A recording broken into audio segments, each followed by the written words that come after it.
Fala galera, canal Pobrejando de volta e para falar do que a gente mais ama, futebol sem enrolação e com opinião.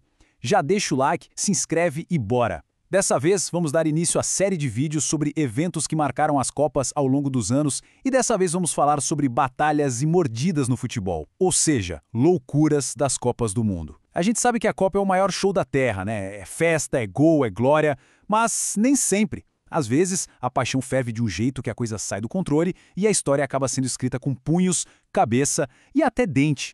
Pois é, essa é a pergunta que fica no ar. O que leva um craque ou um ídolo a simplesmente surtar no momento mais importante da carreira? É isso que a gente vai tentar entender hoje. Aquele ponto de ruptura, sabe? Onde a pressão é tanta que a razão tira férias e o que sobra é o caos.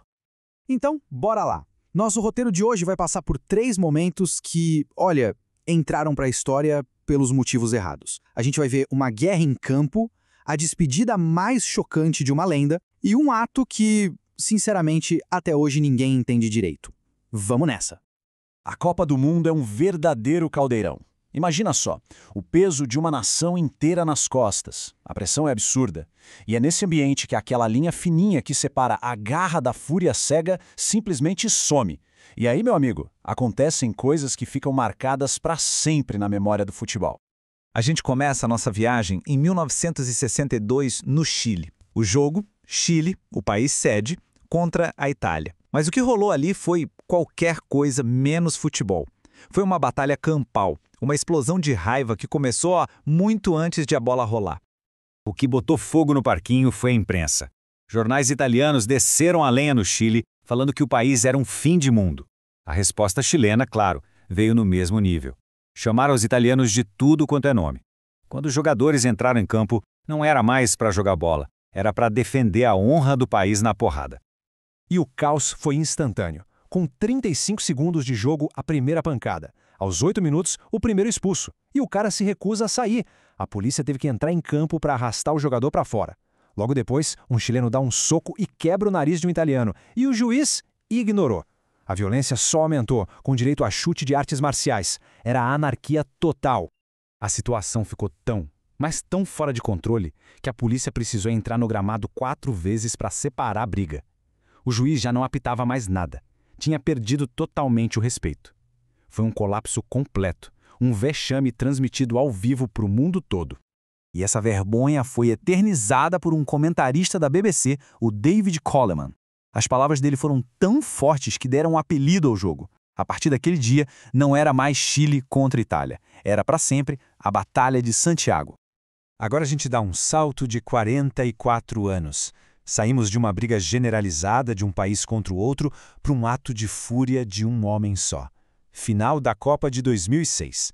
O palco perfeito para a despedida de um dos maiores gênios que o futebol já viu. Zinedine Zidane, o cara era um maestro, pura elegância. Mas, por trás daquele gênio, sempre teve um pavio curto. Ele já tinha sido expulso por reações explosivas antes, até na Copa de 98. Essa dualidade, sabe? O artista e o cara esquentado. E o último jogo da carreira dele seria o teste final para esse equilíbrio. Pensa na cena. Tensão no máximo. Final de Copa do Mundo, França e Itália, tudo empatado na prorrogação. O cansaço físico e mental está no limite. E para o Zidane, aquele era o último suspiro de uma carreira absurda de vitoriosa. E aí, acontece o impensável. Longe da bola, depois de uma troca de palavras com o zagueiro Materazzi, o Zidane simplesmente apaga. Ele se vira e dá uma cabeçada com tudo no peito do italiano. O mundo inteiro parou. Ninguém conseguia entender o que tinha acabado de acontecer. O gênio implodiu. A narração francesa na hora diz tudo, né? O desespero, a imagem do Zidane saindo de campo e passando do lado da taça da Copa do Mundo é uma das coisas mais tristes e emblemáticas da história do esporte. Um momento de fúria que manchou um legado. O fim de uma era, do jeito mais doloroso. Bom, se a cabeçada foi um ato de fúria, o nosso próximo caso é simplesmente bizarro. Copa de 2014 no Brasil. E o protagonista é ele, Luís Soares. Um atacante genial, mas que já tinha uma fama, digamos, peculiar. O que torna essa história tão surreal é que não foi a primeira vez. O Soares já tinha mordido um cara em 2010 na Holanda, depois mordeu outro em 2013 na Inglaterra. A Copa do Mundo foi só o terceiro ato dessa trilogia. É algo que vai além de um simples descontrole, parece quase compulsivo.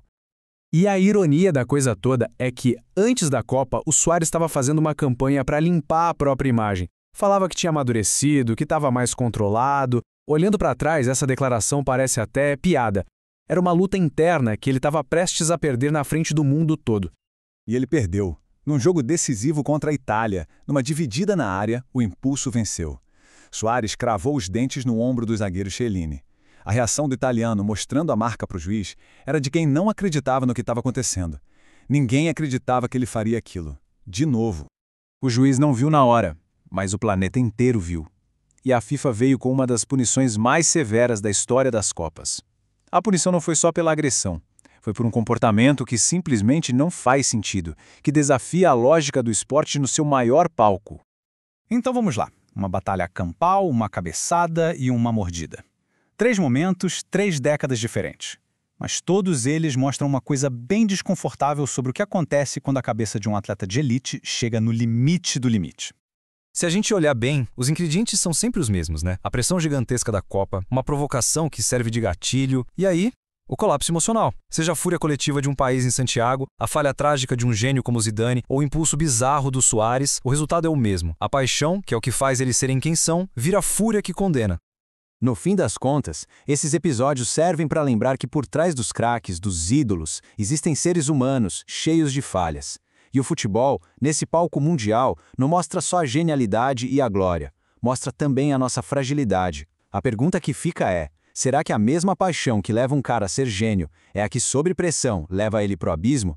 Comenta aqui embaixo e compartilha. Aqui é o Pobrejando, futebol raiz, resenha sincera e opinião sem filtro. Até a próxima!